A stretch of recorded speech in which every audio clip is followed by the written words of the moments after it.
Bom dia, segundo ano. Vamos dar continuidade à nossa disciplina de Sociologia com o conteúdo do capítulo 5, o trabalho ao longo da história. Em primeiro lugar, devemos levar em conta que não é possível pensar na sociedade sem pensar também no trabalho. É através do trabalho que a sociedade produz e reproduz aquilo que ela necessita para continuar existindo. Ou seja, o trabalho é fundamental para a existência dela. Só que o seguinte, a visão sobre esse trabalho variou bastante através da história. Se formos observar através da história, o trabalho manual ou também trabalho braçal, aquele trabalho que requer a força do corpo do ser humano, foi quase sempre visto de uma forma negativa. É o sociólogo Max Weber que vai mostrar que como o trabalho braçal esteve por muito tempo associado com o trabalho escravista, as pessoas passaram a ver o trabalho braçal como algo negativo, ou seja, o trabalho braçal era considerado ofício de escravo.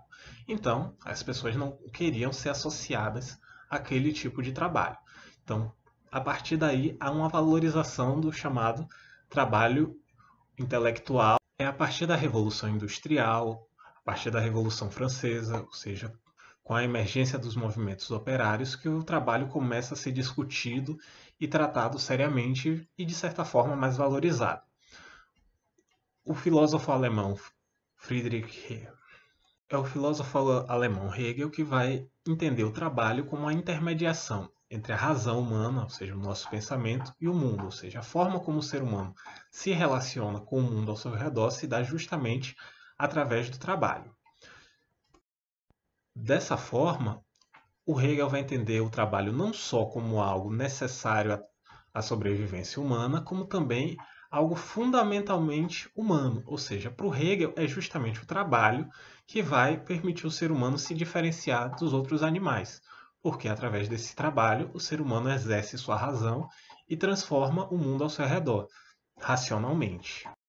Outro aspecto abordado pelo Hegel é que cada vez mais o trabalho se torna mais complexo, ou seja, cada vez mais aumentam as necessidades que os seres humanos possuem e também, nessa mesma linha, aumentam a especialização do trabalho. Ou seja, à medida que surgem novas necessidades, surgem novas especialidades.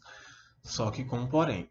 Da mesma forma que esse trabalho se torna mais complexo, ele também se torna cada vez mais desigual, ou seja, certas ocupações são mais valorizadas dentro da sociedade do que as demais.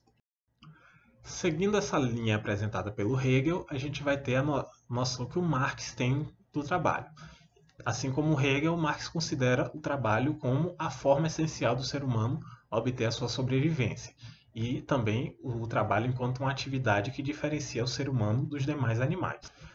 O Marx também compreende o trabalho como uma forma que o ser humano pode tomar conhecimento de si mesmo. Lembrando, tanto para o Hegel quanto para o Marx, o trabalho é uma atividade racional e é a forma que o ser humano pode realizar seus objetivos. O trabalho dessa forma para o Marx não é de forma alguma algo negativo, é justamente a forma que o ser humano tem de se expressar, de se relacionar com o mundo ao seu redor. O problema, para o Marx, é que o que acontece nas sociedades capitalistas é que o indivíduo ele não usufrui do fruto do seu trabalho. Ele somente recebe aquilo que é necessário à sua sobrevivência. A grande maioria dos indivíduos, para o Marx, são o que ele chama de proletariados.